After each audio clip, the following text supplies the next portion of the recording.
Hola iglesia, Dios les bendiga. Les saluda a Johan aquí. Espero que todos estén bien. Hoy vamos a iniciar nuestra semana de devocionales reflexionando sobre lo que significa la muerte y la resurrección de Jesús para nuestras vidas. Entonces, vamos a hacer esos devocionales cada día para ayudarnos a reflexionar, a pensar, a meditar lo que eso significa para nosotros. El Domingo de Ramos, pues sabemos de que es el primer día de esta semana de pasión en la que nuestro Señor Jesucristo pues vivió muchas cosas, y sabemos que el Domingo de Ramos fue la oportunidad para nuestro Señor Jesús bueno, entrar a Jerusalén, pero también para sentir esas emociones de gente que lo amaba, que lo recibía, pero también oposición por parte de otros.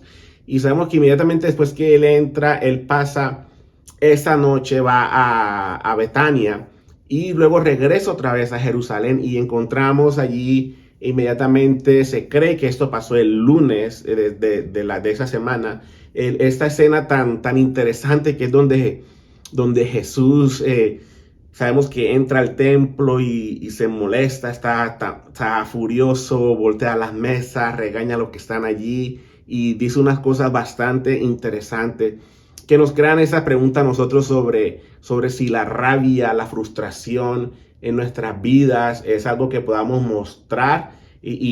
Bueno, y quizás el texto también pues nos reta a pensar cómo podemos interpretarlo, porque sabemos de que la rabia como tal es un sentimiento negativo, pero aquí parece como que pues nos lo muestra. Entonces, ¿cómo podemos leer este texto? Es algo que nos está diciendo, sí, es posible expresar la rabia en ciertas situaciones, o es simplemente que el texto lo debemos de leer y dejarlo allí, como quien dice, eso aplica a Jesús solamente. Pero sabemos de que ese momento en el que Jesús limpia o entra al templo y lo limpia y hace esto, no solamente pasó al final de su ministerio, sino también al inicio, inmediatamente después de las bodas de Caná. Sabemos de que en Juan 2 nos habla también de un momento igual a lo que vemos al final. Entonces, se cree que fueron dos momentos, por lo menos, en los que Jesús hizo esto. Pero ¿por qué?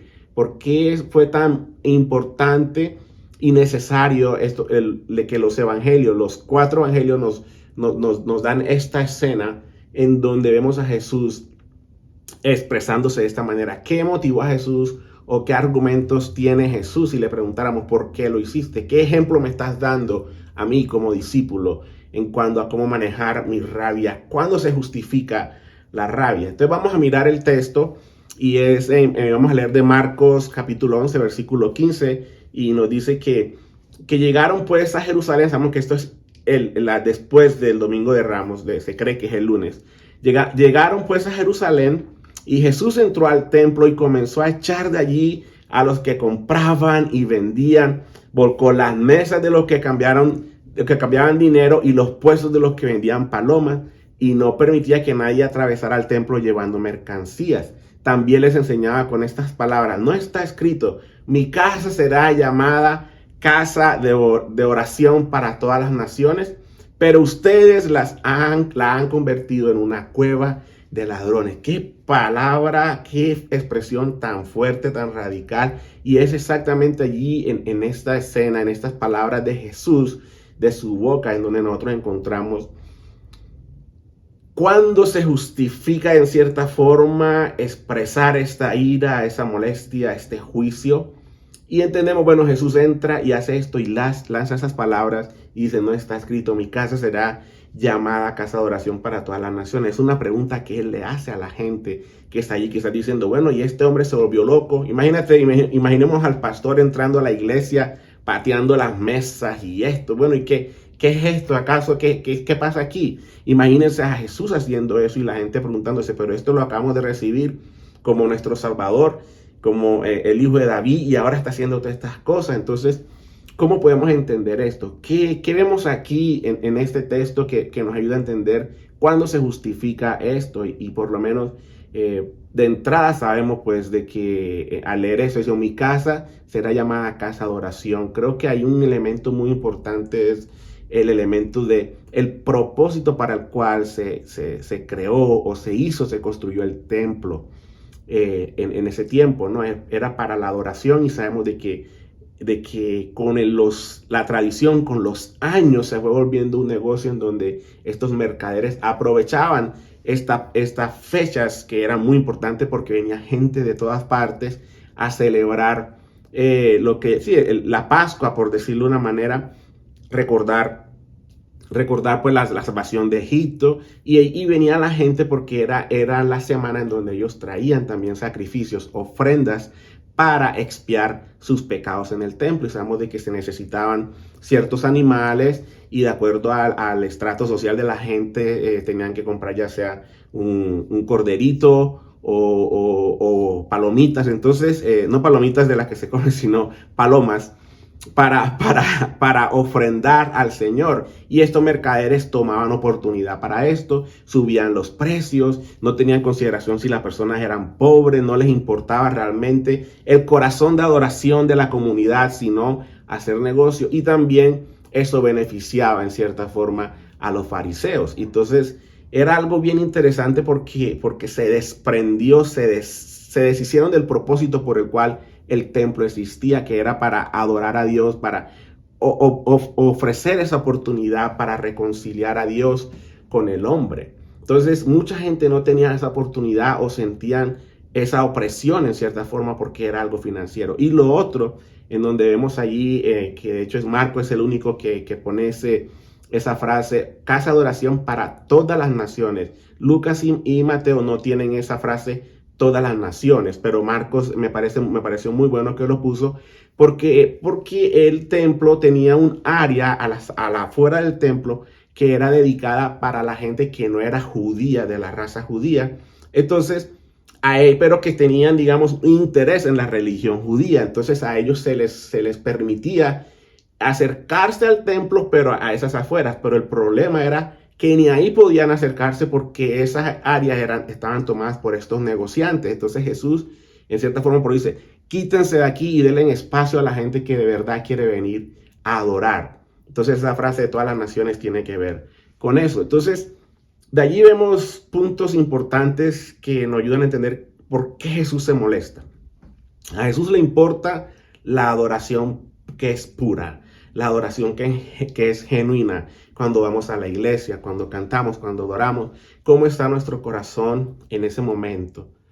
¿Cómo está nuestro espíritu en ese momento? ¿Estamos practicando humildad, rendición delante de la presencia de Dios? ¿O es solamente un evento más religioso por el cual tenemos que pasar? Creo que eso es uno de los puntos importantes. El templo, la iglesia, como tal, tiene un propósito y a Dios le encanta cuando vamos a adorar, a adorar. El otro punto es en relación al templo. Nosotros somos el templo del Espíritu Santo ahora. Y aquí es donde me parece, a mí me habla mucho este punto de la aplicación, es porque como templo yo tengo un propósito por el cual me diseñé y en la historia vemos, el templo se construyó con un propósito que era dar adoración. Yo como templo tengo un propósito para mi vida. Y me habla ese pasaje porque siento de que Dios nos está llamando a nosotros. Estamos cumpliendo el propósito por el cual Él nos diseñó como tal. El Espíritu Santo vive en mí, vive en nosotros y hay un propósito por el cual Él vive. ¿Cómo estoy yo? ¿Qué uso le estoy dando a mi cuerpo? ¿Cómo uso mi tiempo, mis talentos, mis recursos, mis finanzas, todo en relación a ese propósito para el cual Dios me creó? Entonces, el propósito del templo en ese tiempo no se estaba cumpliendo y la pregunta para nosotros es, ¿se está cumpliendo el propósito de Dios para nosotros con nuestro templo, con nuestra vida, tanto espiritual, pero también el cuerpo como tal, porque el cuerpo de nosotros es el templo, esta carcasa es donde vive el Espíritu Santo? Entonces, 2 puntos y el tercero es el asunto de todas las naciones. Nuestro propósito tiene que ver con ese, de invitar a las naciones como iglesia, es un valor muy importante. Y creo que aquí lo vemos en esta historia. A Jesús le importa y le molesta en cierta forma cuando el evangelio no se comparte o no se abre para todas las naciones. Entonces, ¿por qué se molestó Jesús? Porque el propósito por el cual se diseñó el templo no se estaba cumpliendo, porque la adoración no era santa, no era pura, era de fachada, y porque se le estaban cerrando las puertas a otras personas para que vinieran a adorar. Entonces, ¿se justifica la rabia de Jesús? Ahí dejamos esta pregunta para reflexionar en esta semana. Si hay algo que nos debe molestar a nosotros, es realmente esto: mirarnos a nosotros mismos y decir, estoy adorando en espíritu y en verdad, estoy cuidando mi templo, soy templo del Espíritu Santo. ¿Y cómo estoy yo en esto de recibir a los demás, de abrazar a las demás culturas y permitir de que invitar a otros a que adoren a Jesús? Este es el primer devocional y esperamos pues que de todo corazón que tengan una muy buena semana y que Dios continúe hablándonos por medio de esta semana de ayuno y oración. Dios les bendiga, iglesia. Les mando un abrazo a todos. Chao.